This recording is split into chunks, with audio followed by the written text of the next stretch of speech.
jóvenes, bienvenidos. En este tema número 21 vamos a realizar aplicaciones del movimiento compuesto,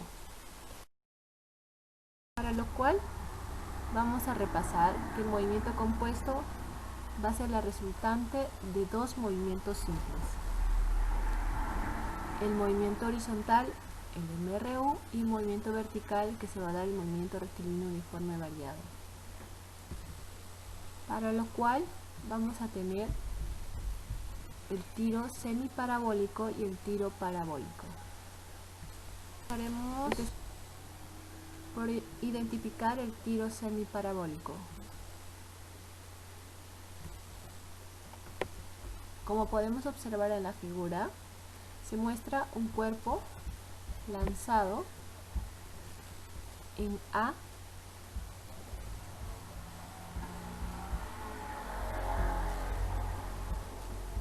de manera horizontal, con una rapidez de v sub x que se mantendrá constante a lo largo del movimiento. ¿Ok? Pueden ver el objeto. Ahora, en el movimiento vertical se observa que la rapidez es nula, o sea, nos referimos a la velocidad de este objeto en y, que va a ser igual a 0, pero a medida que el cuerpo va cayendo, esta rapidez va a ir aumentando. ¿Por qué? Por la acción de la gravedad o la aceleración de la gravedad. Bueno, en todo caso tenemos en cuenta que las distancias que se van a recorrer, nos referimos a estas distancias, a estos parámetros de distancia, tanto en el eje vertical como en el eje horizontal, se han efectuado en intervalos de tiempos iguales, donde que vamos a poder identificar que nuestro movimiento vertical, nuestra tendría que ser todo esto, esta altura, y cada espacio, la altura, va a ser igual a 1/2 la gravedad por el tiempo al cuadrado. ¿Por qué? Porque en como se está dándose un MRV, bueno, la velocidad inicial va a ser igual a 0 y por tanto ese componente se nulifica y solo nos quedaría 1/2 gravedad por tiempo al cuadrado. Y donde es que llegamos a esta fórmula. Ahora, para el movimiento horizontal sabemos como que es constante la velocidad, se mantiene constante. Identifique nuestra distancia va a ser igual a la velocidad por el tiempo. Ahora, en el tiro parabólico tenemos aquí nuestro diagrama de movimiento de un tiro completamente parabólico, donde que al proyectar en el eje X observamos que no existe aceleración, nos referimos aquí, no hay aceleración, donde que la velocidad en X se va a mantener constante. Bueno, por lo tanto, este móvil va a desarrollar un MRU, donde que vamos a concluir que la velocidad en X va a ser igual a la velocidad inicial, que es la resultante de estas dos velocidades. La velocidad en X va a ser igual a la velocidad inicial por el coseno de este ángulo. Ahora, de igual manera, en el eje Y observamos que la velocidad en Y va a experimentar cambios debido a la aceleración de la gravedad, que va a llegar a una altura máxima y luego por acción de la gravedad, va a tener que volver a bajar al suelo. ¿Okay? Por lo tanto, el móvil va a experimentar una proyección de MRV. O también podríamos decir, como cumple las mismas leyes que el movimiento de caída libre, también podríamos decir que experimenta un movimiento de caída libre. Ahora, ¿cómo analizamos la velocidad en el eje Y? La velocidad en el eje Y va a ser igual a la velocidad inicial por el seno del ángulo, de este ángulo. Ahora, sabemos que el ángulo, o sea, en este caso teta o en este caso alfa, va a ser el ángulo de inclinación. Para lo cual tenemos que en el movimiento vertical la distancia en X va a ser igual a la velocidad en X por el tiempo. Ahora, de igual manera, para el movimiento horizontal ya también vamos a analizar teniendo en cuenta todos los factores lo que es el movimiento vertical de caída libre. Por ejemplo, la velocidad final va a ser igual a la velocidad inicial en Y más menos gravedad por tiempo. La velocidad final al cuadrado va a ser igual a la velocidad inicial al cuadrado más menos 2 veces la gravedad por la altura. Y la altura va a ser igual a la velocidad inicial en Y más por el tiempo más menos un medio gravedad por tiempo al cuadrado. Y la altura que también tenemos aquí va a ser igual a la velocidad inicial en Y más la velocidad final en Y sobre 2 todo multiplicado por el tiempo.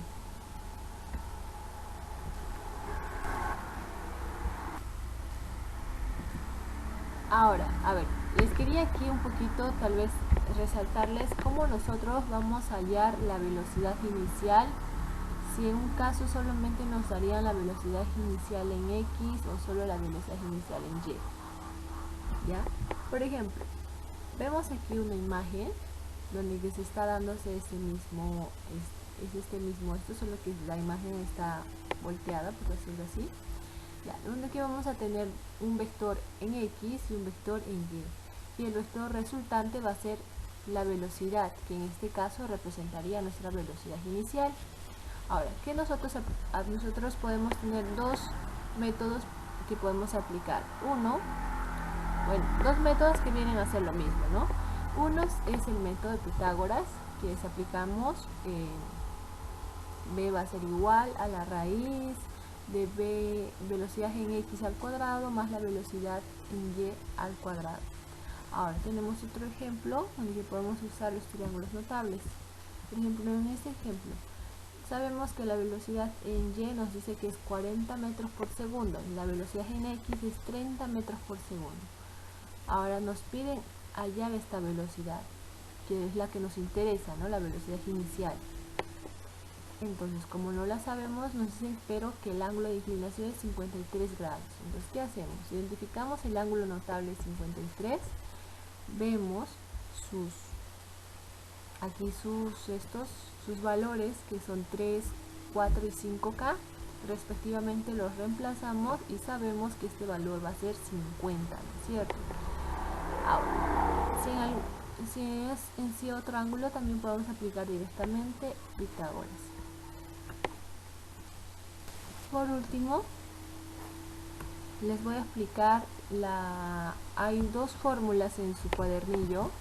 Quería explicarles de dónde sale cada una de las fórmulas. A ver, primero, en este tiro semiparabólico tenemos una altura, ¿no es cierto? Cada segmento va a representar una altura también. Y cada segmento vertical va a representar, cada segmento horizontal va a representar una distancia. Ahora, recordemos que nuestra velocidad en X va a ser igual a la velocidad inicial por coseno de teta y la velocidad en Y igual a la velocidad inicial por seno de teta. Considerando que nosotros podemos medir cada espacio o el valor de todo este espacio y la altura en cualquier instante, o sea, me refiero, puedes medirlo en este punto, por ejemplo, en este punto, nuestro espacio sería este, pero nuestra altura sería esta. Todo este espacio de aquí hasta aquí. De igual forma, en este punto nuestro espacio sería esto, este segmento horizontal y este espacio vertical sería nuestra altura. Ahora, teniendo en cuenta eso, nosotros en el eje X aplicamos, me refiero en este eje X, aplicamos que nuestra distancia, nuestro espacio, va a ser igual a la velocidad en X, estas velocidades, por el tiempo. Sabemos que están actuando estas distancias en un intervalo de tiempo a velocidad constante, recordemos.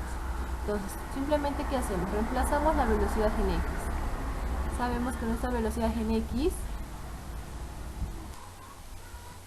¿qué hacemos? Reemplazamos la velocidad en x, que es igual a la velocidad inicial por el coseno del ángulo.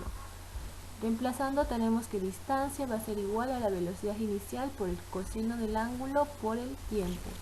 Y es lo mismo lo que está en la fórmula en vuestro cuaderno, que es espacio igual a la velocidad inicial por coseno del ángulo por el tiempo. Ahora, de igual manera, en el eje Y nos dice la altura va a ser igual, según la fórmula, velocidad inicial en Y por el tiempo más menos un medio gravedad por tiempo al cuadrado. Nosotros sabemos, como esto es caída libre, que en este caso se va a dar un movimiento acelerado, por tanto sabemos que va a ser positivo. Ahora, nuestra velocidad inicial en Y, nuestra velocidad de Y, por decirlo, va a ser igual a la velocidad inicial por el seno del ángulo. Entonces, ¿qué hacemos? De igual forma aquí reemplazamos la velocidad de Y, que nos va a dar altura igual a velocidad inicial por el seno del ángulo por el tiempo más un medio gravedad por tiempo al cuadrado, que es lo mismo que está en vuestra fórmula, en el cuadernillo, la fórmula número 2, que es altura igual a la velocidad inicial por el seno del ángulo por el tiempo más un medio gravedad por tiempo al cuadrado. En este ejercicio vamos a calcular la velocidad en el punto P, donde que nos dice que el cuerpo va a ser lanzado horizontalmente desde el punto A hasta llegar al punto P, donde nuestra altura del punto A al punto P va a ser igual a 20 metros. Y del punto P al punto B nuestra altura va a ser 60, donde que nuestra altura total va a ser igual a 80 metros. Analizamos en la vertical y aplicamos la fórmula número 2, donde que nuestro tiempo va a ser igual a 4 segundos, y analizando en la horizontal y despejando la velocidad en X, vamos a tener que nuestra velocidad en X va a ser igual a 15 metros por segundo. Ahora aquí, calculando la velocidad en el punto P, vamos a obtener que nuestra velocidad final al cuadrado en Y, o sea, nuestra velocidad en Y, va a ser igual a 20 metros por segundo. Y aplicamos para poder hallar la velocidad en este punto, y teniendo ya la velocidad en X como la velocidad en Y, bueno, vamos a aplicar Pitágoras, reemplazamos cada una de las velocidades y vamos a obtener que la velocidad en el punto P va a ser igual a 25 metros por segundo.